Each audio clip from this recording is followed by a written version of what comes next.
तो बेटा अब देखते हैं कॉम्बिनेशन ऑफ लेंस। अगर लेंसेज कॉन्वेक्स कॉन्केव लेंस एक साथ जुड़ जुड़ के रखे हुए हैं तो उस केस में उनकी जो नेट पावर होगी वो नेट पावर उनका एडिशन होगी। तो बेटा इन क्वेश्चन के अंदर वापस अपन वही एज्यूम करें जैसे अपन ने स्लैब और मिरर के केस में देखा था। याद करो एक स्लैब का क्वेश्चन करा था नॉर्मल शिफ्ट में जिसमें पीछे सिल्वरिंग हो रही थी। क्या मान लिया था? स्लैब और मिरर के पीछे मामूली सा एयर गैप है। तो बेटा वही का वही मान के यहाँ पर चलना है कि यहाँ पर पूरा बाहर आउटसाइड एनवायरनमेंट कैसा एयर का, इन सब के पीछे मामूली मामूली सा एयर गैप है। तो उस टाइम पर इस लेंस के दोनों साइड एयर होगी, इसके भी दोनों साइड एयर होगी, इसके भी दोनों साइड एयर होगी। इसका मतलब आपके मन में ऐसा डायग्राम चलना चाहिए, पहला लेंस, दूसरा लेंस और तीसरा लेंस, और तीनों इन सब के बीच मामूली मामूली सा एयर गैप। तो उस कंडीशन में पहले लेंस की पावर P1 है, दूसरी की पावर P2 है, तीसरी की पावर P3 है। तो टोटल पावर हुई क्या होगी? तीनों का एडिशन। अब आप बोलोगे सर ये तो कॉन्वेक्स है, ये कॉन्केव है, ये कॉन्वेक्स है, इसका मतलब दो तो कन्वर्जिंग है और एक डाइवर्जिंग है। तो बेटा जब भी इसको आप पुट करोगे साइन कन्वेंशन फॉलो करोगे। मान लो ये 2 डायप्टर है, ये 3 है, ये 4 है, तो आप क्या लिखोगे? +2 -3 +4, ये आपका नेट पावर होगी। सिमिलरली ये जो फोकल लेंथ आई हैं, ये फोकल लेंथ ये मान के आई हैं कि आजू बाजू क्या है? एयर है। तो पावर को लिख सकता हूँ मैं 1/f इक्विवेलेंट। P1 क्या हो गया? 1/f1, P2 क्या हो गया? 1/f2, P3 क्या हो गया? 1/f3। मान लो आपको डायरेक्टली फोकल लेंथ ही दे रखी है तो आप इस फॉर्मूले में रख सकते हो वापस किसके साथ? साइन कन्वेंशन के साथ। कॉन्केव का होगा तो फोकल लेंथ नेगेटिव होगी, कॉन्वेक्स का होगा तो फोकल लेंथ पॉजिटिव होगी। अब बेटा मान लो पूछा गया नेट मैग्निफिकेशन क्या होगा, तो पहले लेंस से जो मैग्निफिकेशन आया, दूसरे से जो आया, तीसरे से जो आया, तीनों के मैग्निफिकेशन क्या कर देंगे? मल्टीप्लाई कर देंगे। बेटा मैग्निफिकेशन को लेकर कभी डरना मत, चाहे लेंस पास हो या दूर हो, मैग्निफिकेशन क्या होगा? मल्टीप्लाई होगा। अब बेटा नेक्स्ट केस, मान लो दो कॉन्वेक्स लेंस एक दूसरे से d डिस्टेंस दूर है। अब पूछा नेट पावर क्या होगी, तो आंसर होगा P = P1 + P2 - d P1 P2। और इसकी फोकल लेंथ क्या होगी? 1/f equivalent 1/f1 + 1/f2 - d f1 f2। बेटा d तो ऊपर का ऊपर ही है। बेटा ये जो फॉर्मूला है ये सिर्फ तब तक ही वैलिड है जब तक दोनों लेंस कैसे हो? कॉन्वेक्स। ये उस टाइम वैलिड नहीं है जब एक कॉन्वेक्स एक कॉन्केव हो जाए या फिर दोनों कॉन्केव हो जाए। तो ये फॉर्मूला तब तक ही वैलिड है जब तक दोनों लेंस कैसे हैं? कॉन्वेक्स। और कॉन्वेक्स की फोकल लेंथ वैसे ही पॉजिटिव होगी, पावर भी पॉजिटिव होगी, इससे यहाँ पर साइन कन्वेंशन की कोई दिक्कत नहीं आती है। बेटा एक बात और ध्यान रखेंगे कि भाई यहाँ पर ये जो अपने 3 लेंस लिए हैं, 4 लेंस लिए हैं, और यहाँ पर ये जो 2 लेंस लिए हैं, यहाँ पर तो कॉन्केव यूज हो सकता है पर यहाँ पर कॉन्केव यूज नहीं होगा। तो इन बात को आप ध्यान में रखते हुए ही सॉल्व करना। नेक्स्ट क्वेश्चन है बेटा, find net power and net focal length. अब जो मैंने बोला नेट पावर और नेट फोकल लेंथ, क्या यहाँ पर आपको सारे लेंस एक दूसरे से टच होते हुए दिखाई दे रहे हैं? तो इस केस में जो बेटा नेट पावर होगी कैसे निकालेंगे? P1 + P2 + P3 इस फॉर्म में निकालेंगे। तो अपना P इक्विवेलेंट कितना आएगा? P इक्विवेलेंट आएगा 2 + 4 - 3। बेटा एक कॉन्केव लेंस है, इसकी पावर पहले से नेगेटिव दे रखी है। और बेटा ध्यान रखना ये तीनों पावर उस कंडीशन में दे रखी है जब इनको मानकर रखा गया कि तीनों एयर में थे, तब उनकी पावर 2 थी, 4 थी और -3 थी रेस्पेक्टिवली। अब आंसर यहाँ से कितना आएगा? आंसर आएगा 3 डायोप्टर। अब बेटा इससे एक चीज़ और समझना आप लोगों को कि इन तीनों को हटाकर अगर मैं एक लेंस लगाना चाहता हूँ तो वह लेंस कौन सा होगा? क्योंकि अपना आंसर पॉजिटिव आया है 3 डायोप्टर, इसका मतलब इन तीनों को हटाकर मैं एक लेंस लगा सकता हूँ। कौन सा लेंस? कॉन्वेक्स लेंस, जिसकी पावर कितनी हो? +3 डायोप्टर। तो काम वही होगा जो ये तीनों लेंस मिलके कर रहे हैं। अब मैंने लेंस ही क्यों चूज करा इन तीनों को हटाकर? क्या यहाँ से लाइट जो हो रही है वो जब लेफ्ट साइड से आएगी तो वो इन सारे रिफ्रैक्शन के बाद राइट साइड निकल जाएगी। इसका मतलब जब भी लाइट लेफ्ट से राइट पहुंच जाए इसका रिप्लेस किससे करेंगे? लेंस से या स्लैब से, डिपेंड करेगा पावर कैसी आ रही है। अगर बेटा पावर 0 हो जाती है तो स्लैब से रिप्लेस कर देता, अगर पावर पॉजिटिव या नेगेटिव आ रही है तो लेंस से रिप्लेस करूंगा। अगर मान लो लाइट इधर नहीं पहुंच पाती और टकराकर वापस चल जाती तो किससे रिप्लेस करता? मिरर से, क्योंकि मिरर तो रिबाउंड कर देता है और लेंस गो थ्रू करवा देता है, मतलब उसको पास कर देता है। तो इसलिए यहाँ पर जो पावर है वो क्या होगी? +3 डायोप्टर। तो इन तीनों को हटाकर मैं एक कॉन्वेक्स लेंस लगा सकता हूँ जिसकी पावर +3 डायोप्टर हो।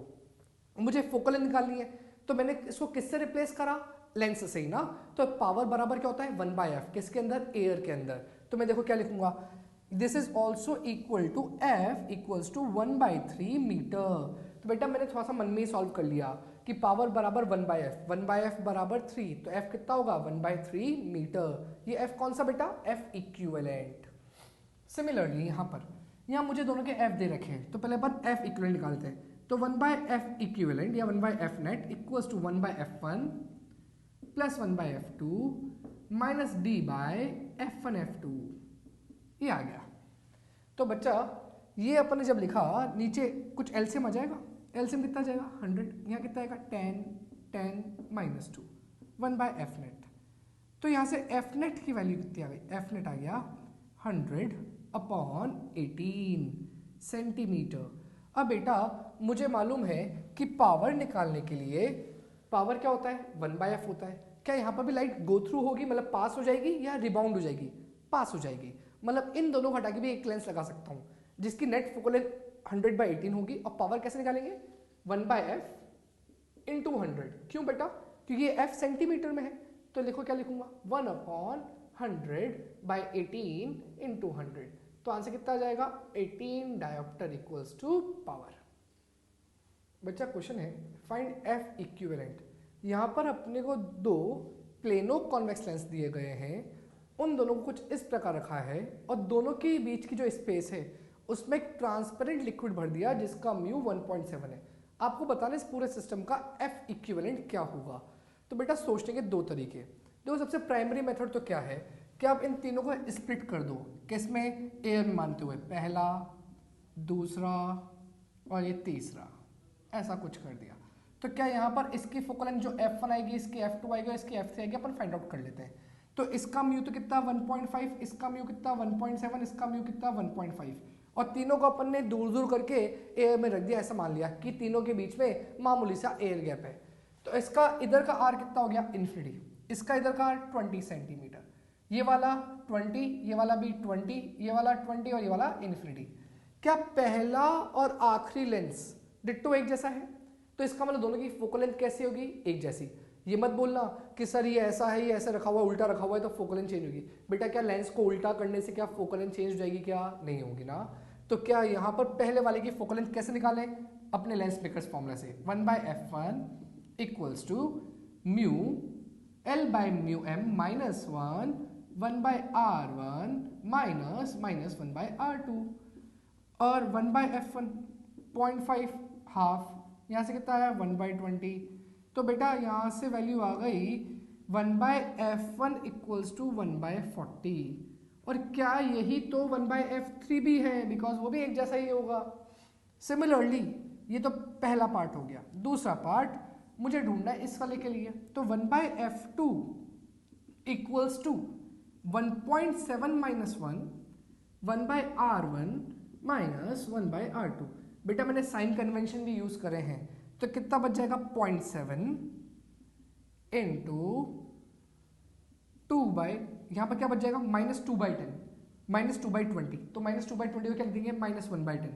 तो कितना हो जाएगा 1/10 और साथ के साथ माइनस भी -1/10। तो इसको लिख सकता हूँ मैं -0.7/10। ये अपना हो गया। अब मुझे निकालना है net 1/f net equals to 1/f1 plus 1/f2 plus 1/f3।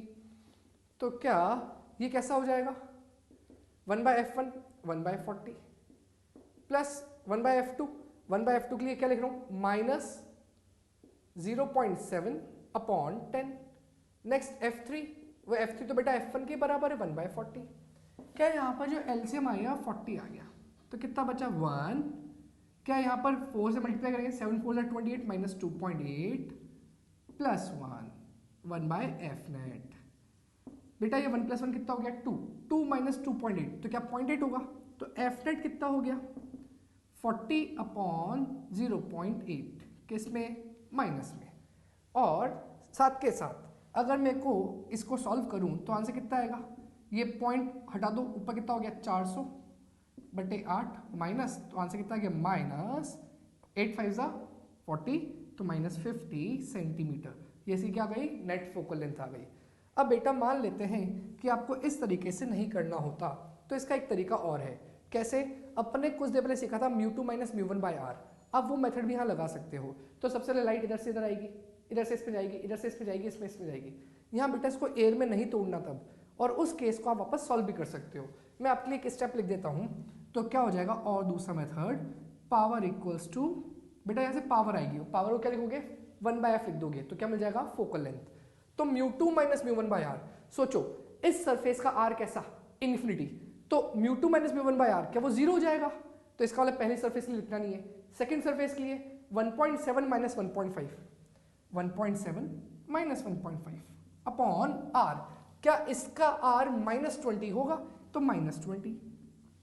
दूसरा, लाइट अब राइट वाले से वापस इसमें जाएगी, तो क्या लिखूंगा 1.5 माइनस 1.7 अपॉन +20, और लास्ट वाले के अंदर वापस r कैसा हो गया, इन्फिनिटी, इसका उसकी पावर क्या हो गई 0, तो लास्ट वाले के भी लिखने की जरूरत नहीं है। तो यहां पर ये जो अपना आंसर आया ये कितना आया 0.2 अपॉन 20, यहां पर भी कितना आया 0.2 अपॉन 20, बेटा माइनस का ध्यान रखना है।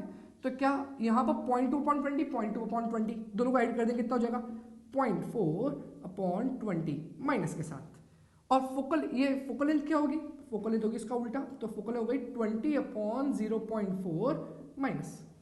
अब वापस वही पॉइंट हटाओगे ऊपर 0 आएगा, 200 बन जाएगा, और फोकल लेंथ हो गई -50 मीटर, -50 सेंटीमीटर, बिकॉज बेटा यहाँ पर मैं इंटू 100 लिखना भूल गया था, तो यहाँ पर क्या आएगा इंटू 100, और वापस यहाँ पर इंटू 100 होगा, और ये जो आपका आंसर आएगा इसके अंदर नीचे इंटू 100 होगा, तब जाके ये मीटर में होगा, और फिर इसको सेंटीमीटर में कन्वर्ट करने के लिए वापस अपन ऊपर इंटू क्या कर देंगे 100 कर देंगे, तो आपका आंसर क्या f इक्वल्स टू -50 सेंटीमीटर। तो बच्चा नेक्स्ट क्वेश्चन है वापस फाइंड एफ नेट। यहाँ पर अपने को एफ नेट निकालना है। इस लेंस की फोकल लेंथ f दे रखी है, इस लेंस की फोकल लेंथ भी f दे रखी है, इसका म्यू 1.5, इसका म्यू भी 1.5, और साथ के साथ बेटा एक चीज और गिवन है कि ये जो दोनों लेंस हैं, ये दोनों लेंस इक्वी कॉन्वेक्स लेंस है। कौन सा लेंस है, इक्वी कॉन्वेक्स लेंस। कौन कौन से, ये दोनों लेंस ही इक्वी कॉन्वेक्स हैं। अब बेटा इसके बीच में एक पानी भर दिया, ट्रांसपेरेंट है, म्यू 4/3। आपको बताना है पानी भरने के बाद इसकी नेट फोकल लेंथ क्या होगी। तो देखो सबसे पहली बात, अभी आपको जस्ट मैंने 2 तरीके समझाए थे, अब उन 2 तरीकों को आप कैसे यूज करते हो आपके ऊपर है। मैं आपको अभी यहाँ पर एक तरीका समझा रहा हूँ, एक आप अपने आप करोगे। तो देखो मैं क्या कर रहा हूँ, इसको स्प्लिट कर रहा हूँ, इसको स्प्लिट करूंगा तो एक, ये दूसरा, और ये तीसरा, ये प्लस। इसकी फोकल लेंथ कितनी f, ढूंढने की आवश्यकता ही नहीं है। इसकी फोकल लेंथ कितनी f, ढूंढने की आवश्यकता नहीं है। इसकी फोकल लेंथ मिल जाए तो अपन तीनों को ऐड कर देंगे, कैसे 1/f1 plus 1/f2 plus 1/f3 equals to 1/f equivalent. तो बेटा इसका तो म्यू मालूम है कितना 4/3। अब अगर मुझे इसके r मिल जाते तो मैं इसकी फोकल लेंथ ढूंढ लेता, पर इसके r भी नहीं मालूम अपने को। तो अब ये r आएंगे कहां से, क्या इस लेंस की ये सरफेस का जो r होगा वही इसका भी r होगा। ये कैसा लेंस है, इक्वी कॉन्वेक्स, ये भी कैसा लेंस है, इक्वी कॉन्वेक्स। क्या दोनों लेंस एक जैसे ही हैं? अगर दोनों लेंस एक जैसे हैं, इसका मतलब जो दोनों के r हैं वो एक जैसे होंगे।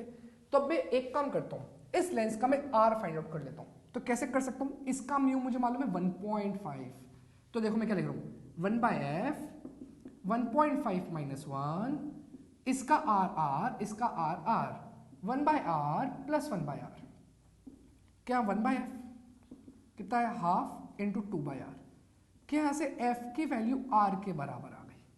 इसका मतलब इसके r भी r ही होंगे।